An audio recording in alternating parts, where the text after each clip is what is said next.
बांके बिहारी लाल तेरी जय होवे, भक्तन के रखवाल तेरी जय होवे। जय होवे तेरी जय होवे, तेरी जय होवे तेरी जय होवे।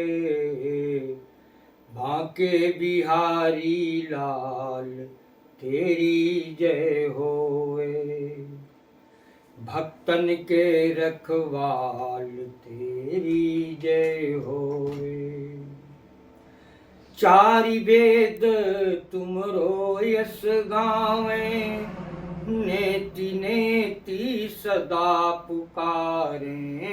चारि वेद तुमरो यस गावे, नेति नेति सदा पुकारे। तब हुन पावे पार तेरी जय होवे। हे यशोदा के लाल तेरी जय होवे, बांके बिहारी लाल तेरी जय होवे। शास्त्रों में भगवान के 4 प्रकार के भक्तों का उल्लेख हुआ है। अर्थार्थी, जिज्ञास, आर्त और ज्ञानी। ये चारों भक्त भगवान को बड़े प्रिय हैं। लोग दुखों से घबराते हैं, लेकिन मैं तो कहता हूं दुख उसी को मिलते हैं जो भाग्यशाली होते हैं।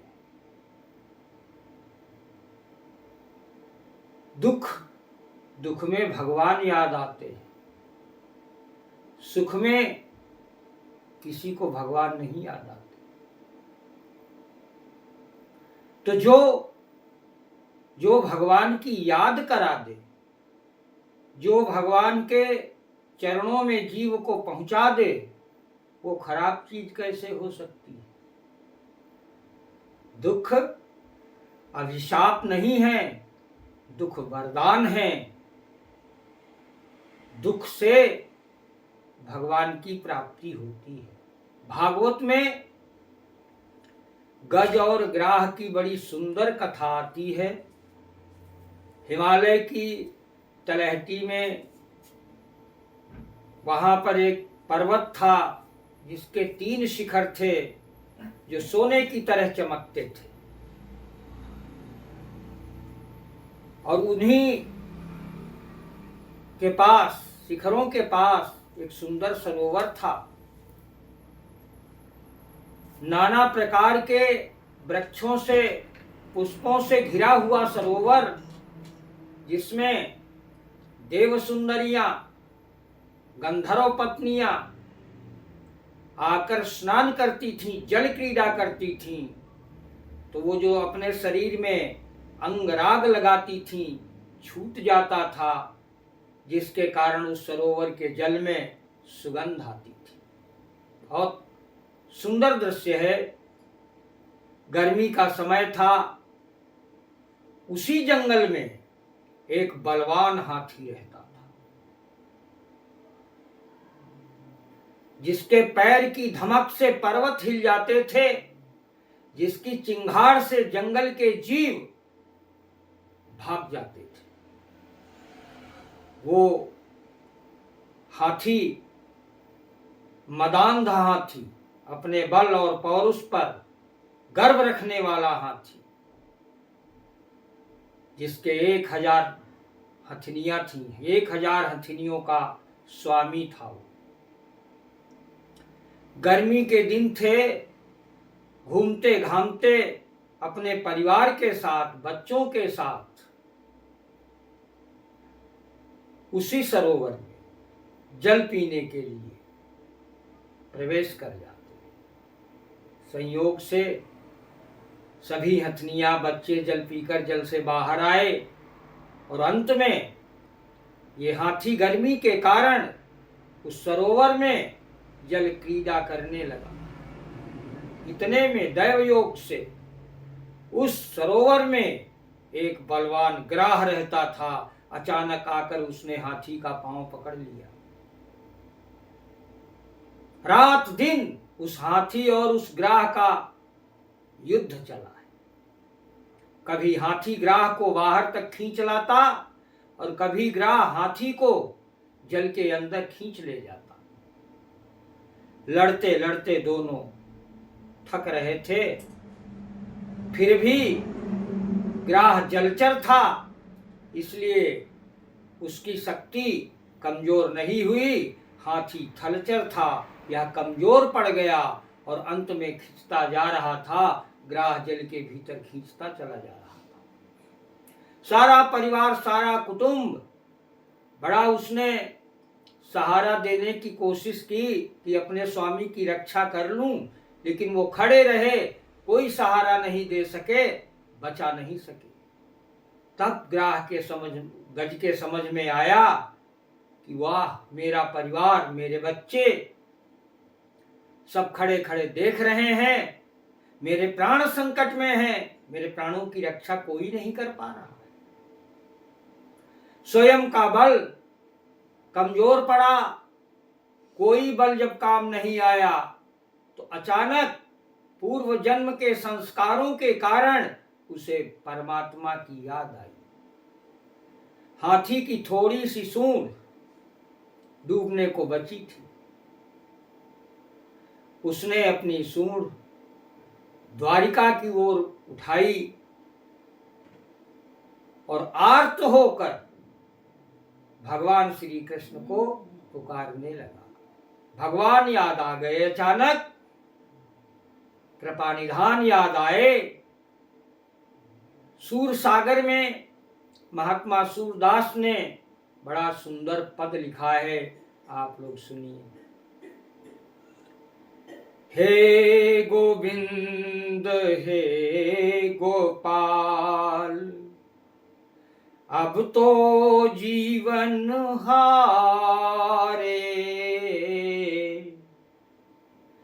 हे गोविंद हे गोपाल, शरण हो तिहारे। हे गोविंद हे गोपाल, अब तो जीवन हारे। नीर पीवन हे तू गयो सिंधु के किनारे। सिंधु बीच बसत ग्राह, चरण गही पछारे। चार प्रहर युद्ध भयो, लई गयो मझधारे। हे गोविंद हे गोपाल, अब तो जीवन हारे। नाक कान डूबन लागे, नाक कान डूबन लागे। तब कृष्ण को पुकारे, अब की बेर पार करो। अब की बेर पार करो। नंद के दुलारे, हे गोविंद हे गोपाल, शरण हो तिहारे। आर्त होकर गज ने भगवान को पुकारा। अचानक दया निधान, करुणा निधान, भक्त वत्सल कृपा निधान के कानों में गज की पुकार पहुंची। क्या प्रतिक्रिया होती है जब जीव आर्त होकर परमात्मा की शरण में जाता है, तो परमात्मा के ऊपर जीव की क्या प्रभाव पड़ता है जीव की पुकार का, वो आप देखिए।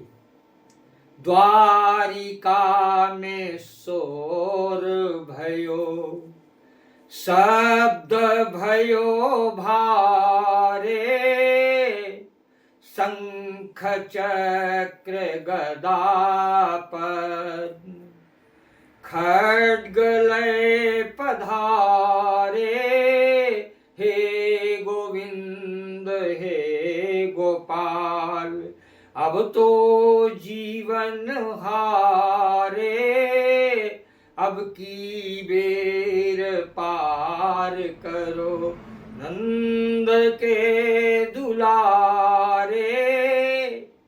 भगवान विवश हो गए, करुणा निधान है, कृपा निधान है। दौड़ कर आए, ग्राह को मारा और गज को बाहर निकाला। ग्राह के त्रास से गज को छुड़ाया है। यदि आप भी भगवान को इसी प्रकार अपना साथी बनाएंगे, उनको अपनी करुण पुकार सुनाएंगे, तो भगवान अवश्य सुनेंगे। इसलिए जीवन में सत्संग की बड़ी आवश्यकता है। मानव जन्म सत्संग के लिए ही मिला है, अपने उद्धार के लिए मिला है। सफल बनाओ जीवन को और भगवान की शरण में जाओ, इसी में कल्याण है।